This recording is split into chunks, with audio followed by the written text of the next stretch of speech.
Lung 6 is located on the underside of your forearm. To locate lung 6, find the spot that is just on the outside of your elbow.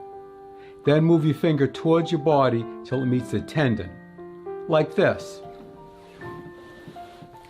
Here's the outside of the elbow, moving towards the body, and we meet a tendon right over here. Now find the point that is the width of one hand below that, right here. And now find the point that is the width of one thumb below that, right over here.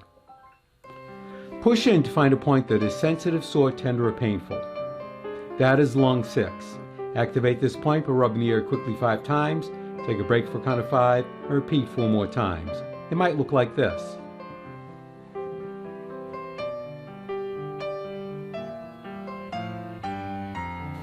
Or if you have an acupressure instrument called a Tei Shin, it might look like this.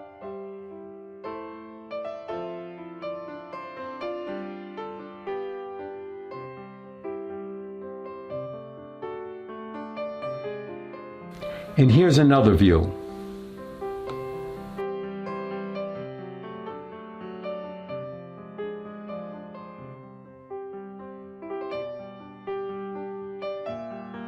Now find and activate lung 6 on your other arm.